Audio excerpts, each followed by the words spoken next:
Lahat naman tayo gustong maging masaya. Lahat tayo naghahanap ng kaligayahang sagot sa kalungkutang bumalot sa mga puso nating ang tanging hiling ay makamit ang araw na hindi na magwawakas ang nabuo nating bawat bukas.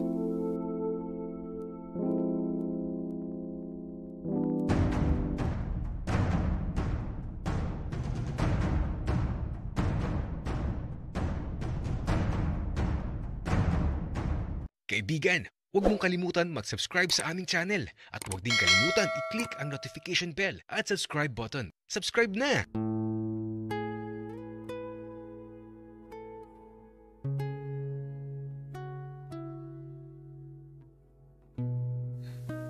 Ngayon lang ako sumuway kay Papa. Kasi eto na yun eh. Ito na yung araw na pinakahihintay ko. Bumalik na ang mama ko.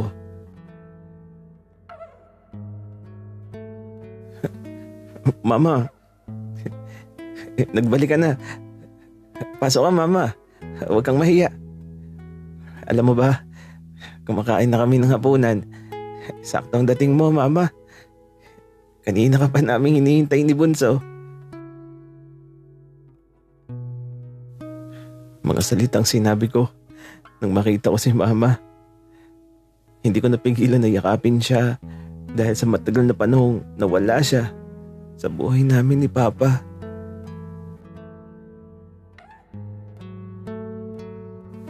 Anak, ang Papa mo, nasa loob ba siya? Opo, Mama. Tara, pasok na tayo kasi hinihintay ka na namin. Anak, natatakot ako. Mama, ano ka ba? Huwag kang matakot. Andito lang ako. Tsaka, napakatagal na ng panahong hinintay ko para lang mabuo ulit tayo. At yun na yun. Kaya Mama, tara na. Huwag ka na matakot kay Papa. Mula sa mabagal na pagpatak ng oras, inalalayan ko si Mama. Papasok sa loob ng bahay. Malamig ang simoy ng hangin. At mula sa mahinang pagpatak ng ulan, tuluyan na kami pumasok ni Mama sa pintuan ng aming tahanan. Nanginginig ang katawan ni Mama. Nanlalamig ang kanyang mga kamay. At mula sa kanyang mga mata, nangingilid ang mga luhang hindi ko maintindihan.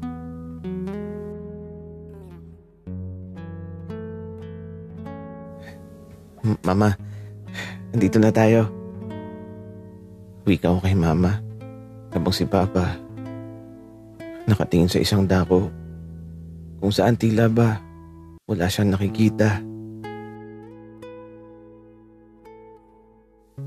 Naging tahimik bigla ang bawat sandali at tanging pagpatak ng kamay ng orasan ang maririnig mo kasabay ng mahinang pagulan mula sa labas ng tahanang aming kinaroroonan.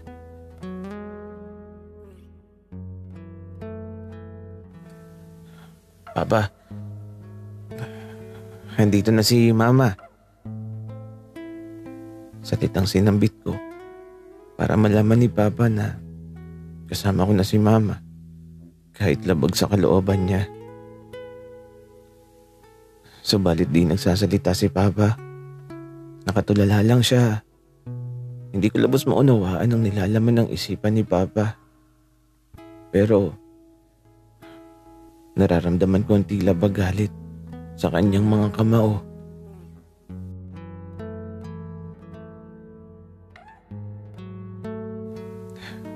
Papa,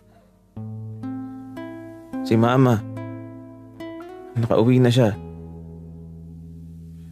Diba, sabi mo dati, Papa, kapag umuwi na si Mama, magiging masaya na tayo kasi kumpleto na ulit tayo. Ako, ikaw, si Mama, si Bunso, Papa, si Mama, nagbalik na. Mga salitang kahit paulit-ulit kong sabihin, ay di ako magsasawa hanggang sa pumasok sa isipan ni Papa ang gusto kong iparating sa kanya. Ang maging buo muli ang buhay ko na hindi ko pa muling naramdaman simula nang umalis si Mama. Papa, andito na si Mama. Pansinin mo naman ako. Kasi Papa, napakatagal kong hiniling yung ganito, yung maubuo muli tayo kasi Papa. Alam mo ba, inggit na inggit ako sa ibang tao. Kasi sila masaya. Kasi buo yung pamilya. Eh ako, kailan ko ba huling naranasan ng ganun? Hindi ko na nga alam kung kailan, Papa. Kasi sa mga nagdaang panahon, pinilit ko na lang nang umiti. Kahit ang sakit-sakit na. Pinilit kong maging masaya. Kahit ang hirap. At alam kong darating ang araw na to. Yung hindi na ako maiinggit. Yung magiging totoo na ang mga ngiti ko. Yung magiging buo na ulit ang pagkatao ko.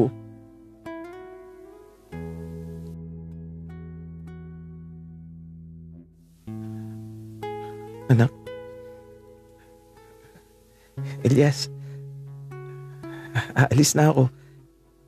Masaya akong nakita kitang napalaking isang mabuting tao ng tatay mo. Sige na, ipagpatuloy niyo na yung hapunan niyo. Aalis na din ako. Mama, saglit. Huwag kang alis. Dito ka lang. Hindi na ako papayag na umalis ka ulit. Kung gusto niyang umalis, hayaan mo. Masyado nang masigip ang pamamahay na to kung dadagdag pa ang mama mo. Papa, ano sinasabi mo? Pasensya na ha, kung di kita igagalang ngayon. Pero mama ko siya, at kahit anong mangyari, hindi siya alis dito kasi mama ko siya. Hindi mo alam ang pinagdaanan ko, Elias. Kaya wag mo akong pagsasalitaan ng ganyan. Wala kang alam.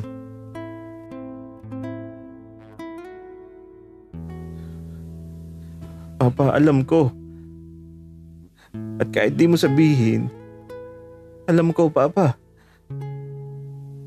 Kasi mahal kita. Sa palagay mo, gagawin ko ba to? Kung di ko alam ang pinagdadaanan mo. Alam mo, Papa, hindi mo lang napapansin pero lagi ako nagmamasid sa'yo. Anak, Elias, mas mabuti siguro kung aalis na lang ako. Ayoko namang mag-away kayo ng papa mo. Huwag kang mag-alala. Okay lang ako. At masaya ako na nakita kitang isang mabuting tao. Hindi, Mama. Huwag kang aalis sa pamamahay na to. Walang lalabas ng bahay na to. Anak, okay lang ako. Sige na. Bumalik ka na sa upuan mo. Hindi na din ako magtatagal. Mama, huwag ka nang malis. Pakiusap. Anak, malaki ka na. Alam kong maunawaan mo na hindi lahat ng hiling natin ay natutupad. Minsan, dapat mo ding tanggapin na di natin kayang ibalik ang nakalipas. Kaya sige na, bumalik ka sa upuan mo. Aalis na ako at lagi mong tatandaan. Mahal na mahal kita. Anak.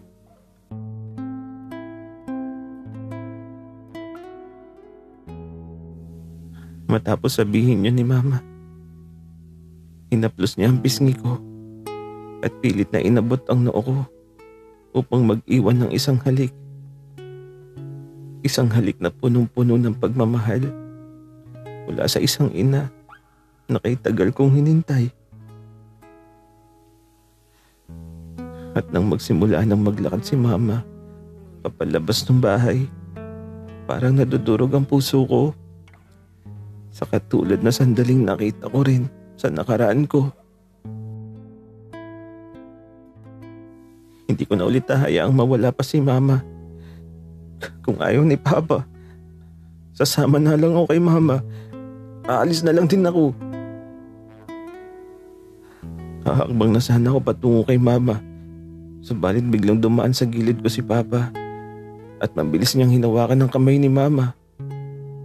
At ang mga sumunod na nangyari ay labis na ikinagulat ko.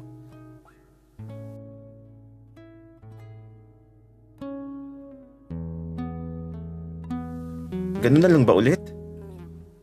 Aalis ka na naman kasi nahihirapan ka?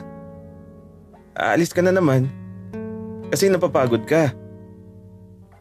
Paano ako? Paano na ang mga anak mo? Mga anak natin na matagal naghintay sa'yo. Pakiusap. Patawarin mo na ako.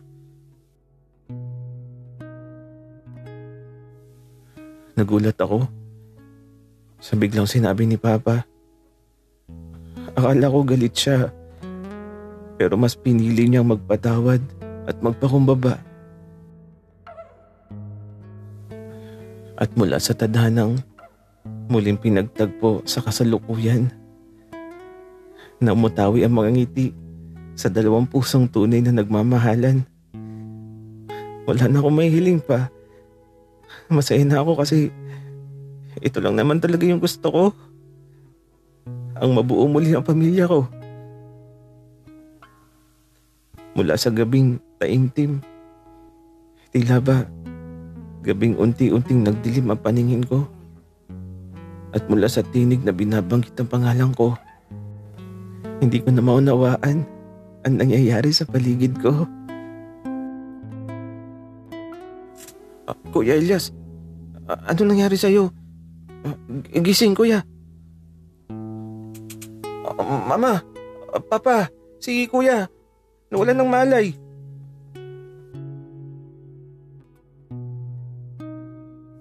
Kuya, gising. Kuya.